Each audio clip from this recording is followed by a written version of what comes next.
কথা বলা। কোনো বান্দা বান্দি যখন নামাজে দাঁড়ায়, নামাজে দাঁড়িয়ে যখন বলে আলহামদু, অর্থ হচ্ছে সমস্ত প্রশংসা। অর্থ কি? তখন আল্লাহ রাব্বুল আলামিনের কুদরতি জবান দিয়ে বলেন যে সমস্ত প্রশংসা লিমান, কার জন্য? লিমানিল হামদু, সমস্ত প্রশংসা কার জন্য? তখন আমরা বলি লিল্লাহ, আল্লাহ রাব্বুল আলামিনের জন্য। তখন আল্লাহ আবার বলেন কুদরতি জবান দিয়ে যে আল্লাহকে, যিনি সমস্ত প্রশংসার প্রাপ্য বা মালিক, যে আল্লাহর সমস্ত প্রশংসা উনিকে। তখন আমরা বলি রব, আলহামদুলিল্লাহি রব্বিল আলামিন। রব যখন পড়ি, যে রব হচ্ছে সেই রব আবার কে? নামাজের মধ্যে কিন্তু এরকম হয়, আমরা জানি না। তখন বলা হয় আল আলামিন, অর্থাৎ রব্বিল আলামিন। যেই রব, যে আল্লাহ হলো সমস্ত জাহানের প্রতিপালক, যে আল্লাহ, সেই আল্লাহর প্রশংসা করি, পড়েন সুবহানাল্লাহ। বান্দা এরপরে আবার আল্লাহ রাব্বুল আলামিন বলেন সেই রবকে, যিনি সমস্ত জাহানের প্রতিপালক। তখন বলি আর রহমানির রহিম, যিনি রহমান এবং দয়ালু। যিনি রহমান এবং দয়ালু, আল্লাহ বড় দয়ালু। পৃথিবীর মধ্যে আপনি বিপদে পড়ে গেছেন, আপনার আত্মীয় স্বজন, আল্লাহ যে কত বড় দয়ালু, এই পয়েন্টটা নিয়ে একটি আমি আংশিক হাদিসের কথা বলছি। কিয়ামতের দিন যখন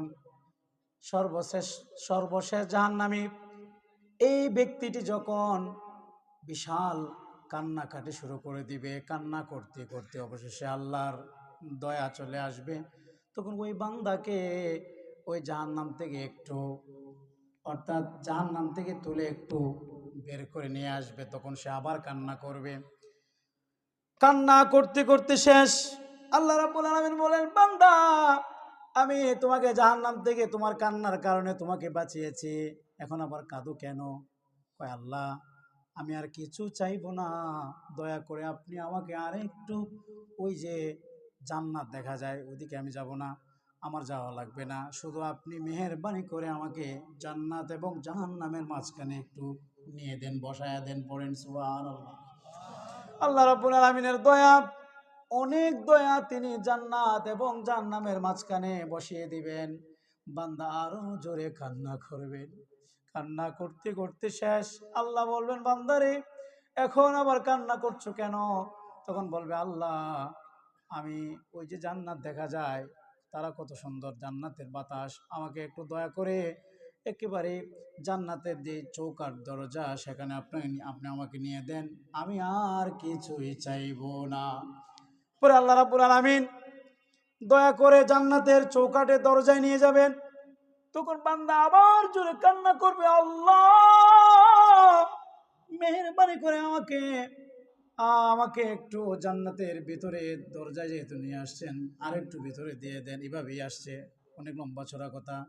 পরিশেষে বলবে আল্লাহ, আমি ফল ফ্রুট কোনো নাজ নিয়ামত টাচ করবো না, স্পর্শ করব না, আমাকে দয়া করে ওই যে জান্নাতিরা খাবার খায় ওদের কাছে একটু নিয়ে যান, আল্লাহ দিয়ে দিবেন।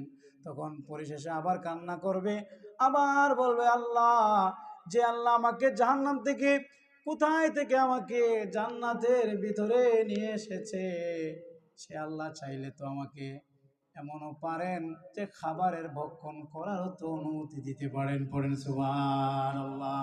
তখন আল্লাহ রাব্বুল আলামিন তাকে শেষ পর্যন্ত খাবারের অনুমতি দিয়ে দিবেন, সুবহানাল্লাহ।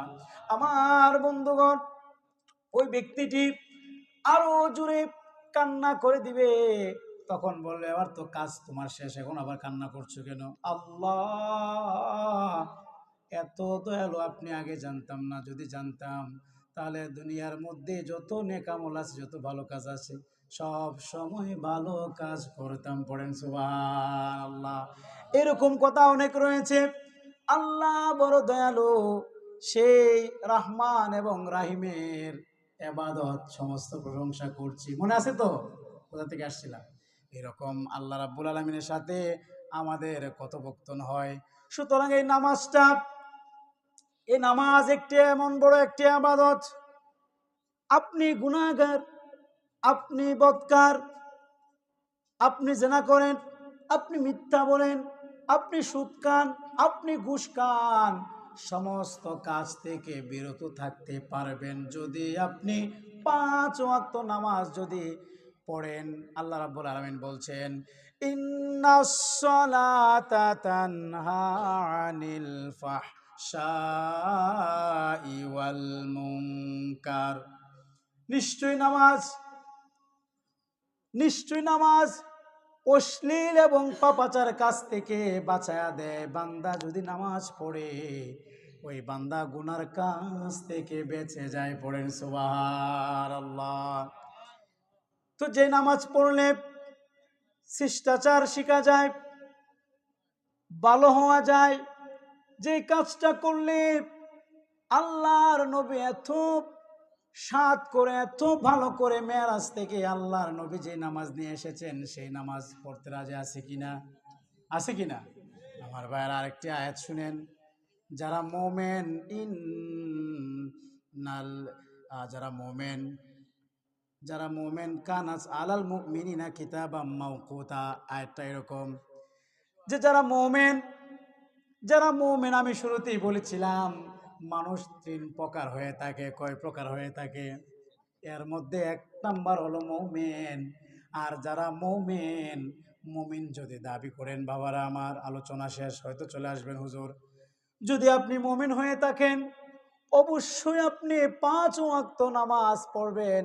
আর সেই নামাজটা কিভাবে পড়বেন? ওয়ারকাউ মা'রাকিঈন। আল্লাহ পাক বলেন ওয়ারকাউ, তোমরা রুকু দাও, তোমরা রুকু করো, মা'রাকিঈন, রুকুকারীদের সাথে।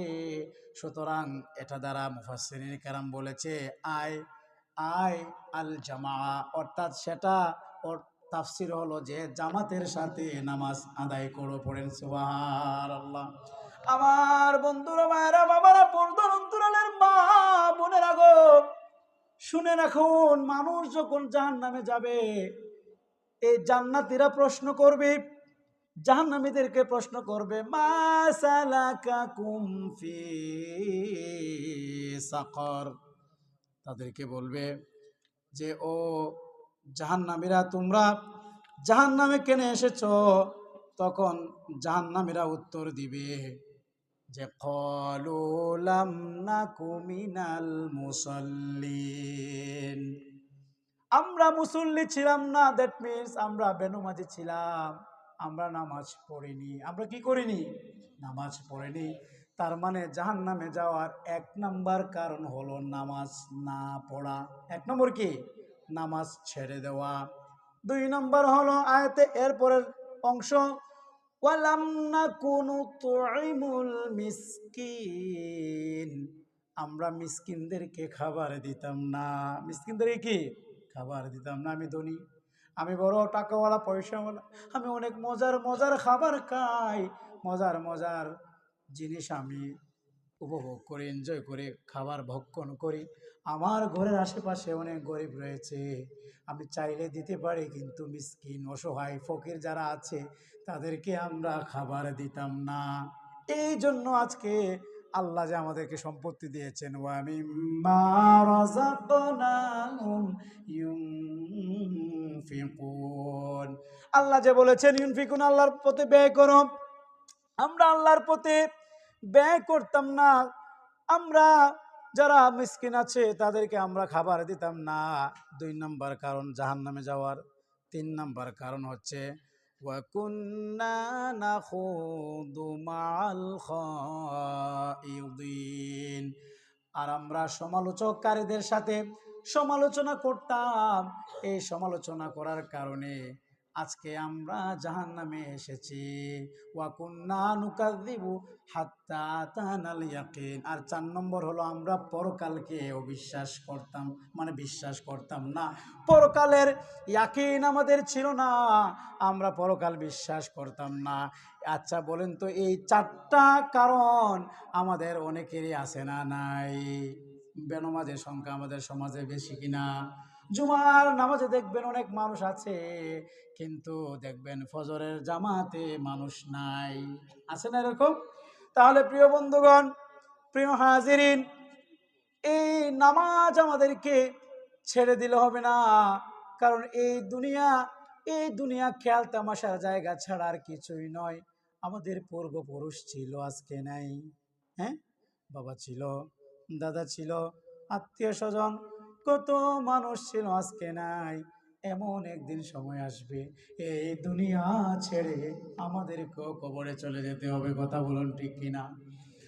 ও মন দুনিয়ারি প্রেমে পড়ে, দুনিয়ারি